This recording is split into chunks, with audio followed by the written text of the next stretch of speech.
जण बेपत्ता असून त्यांचा शोध सुरक्षा दलाकडून घेतला जातोय। बोट दुर्घटनेतील प्रवासी हंसाराम भाटी हे काल मुंबईत फिरण्यासाठी आले होते। हंसाराम भाटी हे 4 जणांसोबत मुंबईत आल्याचं कळतंय। त्यांच्यासोबतचे 4 जण वाचले असून हंसाराम भाटी अद्याप बेपत्ता असल्याची माहिती त्यांचे भाऊ जोगाराम भाटींनी दिली आहे।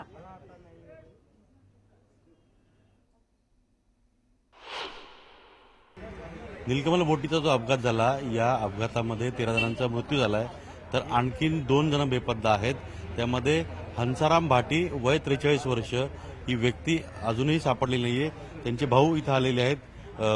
आपने कहाँ पूछताछ की और आपको? हमने अश्वनी हॉस्पिटल, जेएनपीटी हॉस्पिटल, वहाँ पे सभी जगह इंक्वायरी की, लेकिन कहीं पे कुछ भी, सब रिपोर्टें भी चेक की, कुलाबा पुलिस चौकी में भी रिपोर्टें चेक की, लेकिन अभी तक कहीं पे कुछ भी मतलब रिपोर्ट में बता नहीं रहा है, उनका नाम कहीं पे नहीं दिखा रहा है।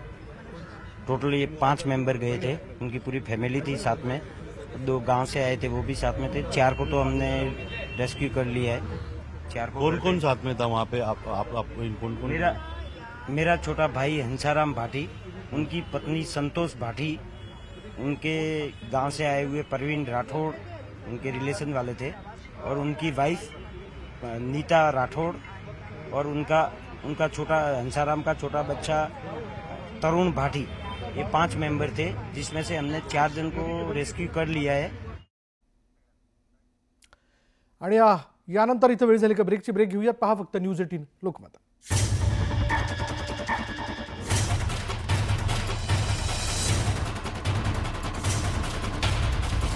तर काय नाही म्हणलं,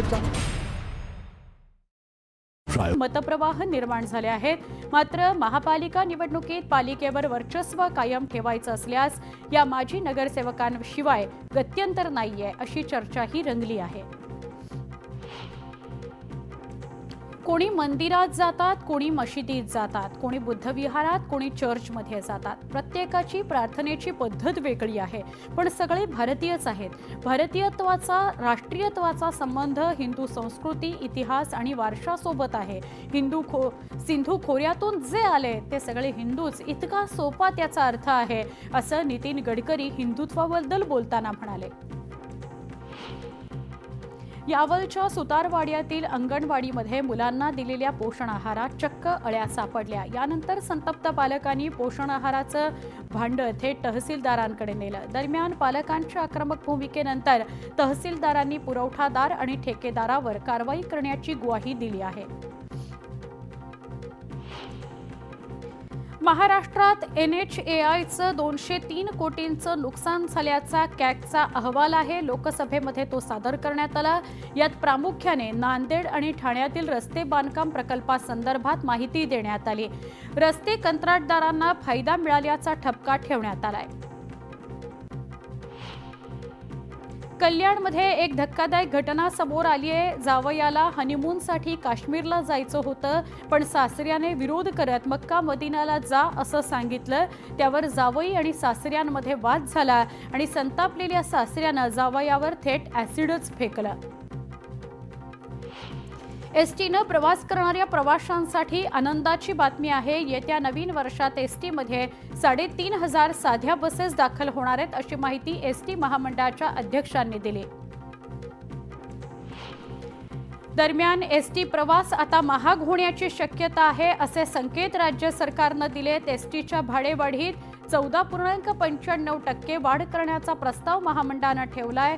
राज्य सरकार त्यावर निर्णय घेणार असल्याची माहिती एसटी महामंडळाच्या अध्यक्षांनी दिली आहे। मनमाड, मालेगावसह नाशकातील ग्रामीण भागात थंडीची लाट आली आहे। निफाडचा पारा 6.4 डिग्रीवर गेलाय। अशा या कडाक्याच्या थंडीपासून पशुधनाला वाचवण्याकरता गोठ्यातही शेकोट्या पेटवल्या जात आहेत। गंगापूर तालुक्यात अतिवृष्टीमुळे 22,000 हेक्टरवरील पिकांचं नुकसान झालंय। त्यामुळे तहसीलदारांनी राज्य सरकारकडे 31 कोटींच्या निधीची मागणी केलेली आहे। लाल कांद्याच्या दरात घसरण सुरूच आहे। गेल्या 15 दिवसात कांद्याच्या दरात तब्बल 1500 ते 2000 रुपयांची घसरण झाली आहे। संतप्त शेतकऱ्यांनी उमराणे बाजार समितीत लिलाव बंद पाडले। खरीप हंगामातील पिकांच्या काढणीनंतर आता शेतकरी रब्बी हंगामाकडे वळलाय. शेतकऱ्यांनी रब्बी हंगामात मोठ्या प्रमाणात मका पिकाची लागवड केली आहे, परंतु मका पिकावर सध्या अळीचा प्रादुर्भाव दिसून येतोय. त्यामुळे शेतकरी चांगलाच हवालदिल झालेला आहे. खरीप हंगामातील नुकसान भरून काढण्याकरता कापूस आणि सोयाबीन उत्पादक शेतकऱ्यांना प्रति हेक्टरी 5,000 रुपये अनुदान देण्यात येणार आहे. राज्य शासनाकडून या संदर्भात माहिती देण्यात आली. मात्र जळगाव जिल्ह्यातील शेतकऱ्यांना कापूस आणि सोयाबीनचं अनुदान मिळालेलं नाही. त्यामुळे अनुदानासाठी शेतकऱ्यांना कृषी विभागाच्या फेऱ्या माराव्या लागतायत.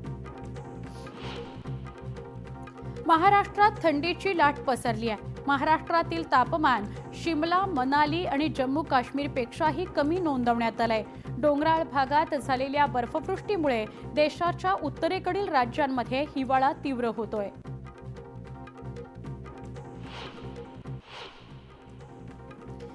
विधान परिषदेच्या सभापतीपदी राम शिंदे यांची एकमतानं निवड करण्यात आली. भाजपकडून राम शिंदेंनी सभापतीपदासाठी अर्ज भरला होता. दरम्यान विरोधकांकडून सभापती पदासाठी कोणताही अर्ज न आल्यानं राम शिंदेंची निवड बिनविरोध झाली. महायुतीच्या नेत्यांचं विधान भवनाबाहेर फोटो सेशन पार पडलं. या फोटोशूटच्या वेळी सगळे मंत्री आणि आमदार हजर होते.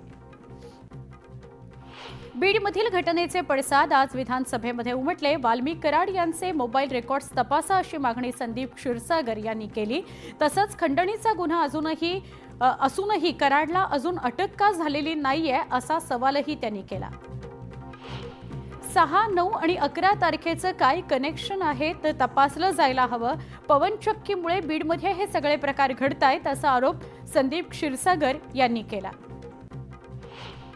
नागपूरच्या रेशीम बागेत आज महायुतीसाठी बौद्धिकाचं आयोजन करण्यात आलं होतं. बौद्धिकाला मुख्यमंत्री फडणवीस आणि एकनाथ शिंदे हजर होते. मात्र मागच्या वर्षीप्रमाणे अजित पवारांसह राष्ट्रवादी काँग्रेसच्या आमदारांनी बौद्धिकाला गैरहजेरी लावली. संघ परिवार आणि शिवसेनेचे विचार एकच आहेत. संघाच्या शाखेतूनच माझी सुरुवात झाली आहे, तर रेशीम बागेत आल्यावर ऊर्जा मिळते अशी प्रतिक्रिया उपमुख्यमंत्री एकनाथ शिंदे यांनी दिली. भुजबळांना मंत्रिपद नाकारल्याची कारणं समोर आली आहेत. पक्षविरोधी काम केल्यानं, मुलासाठी अडून राहिल्यानं पक्षातील लोक नाराज होती. तसंच समीर भुजबळांची बंडखोरीही वरिष्ठांना पटली नाही अशी माहिती समोर आली आहे. महायुती सरकारचं खातेवाटप रखडलंय. शपथ घेऊन 4 दिवस झाले तरीही मंत्री बिनखात्याचे आहेत. महायुतीत सध्या खातेवाटपावरून नाराजी नाट्य सुरू आहे. अधिवेशनात खातेवाटप जाहीर होण्याची शक्यता धूसर आहे.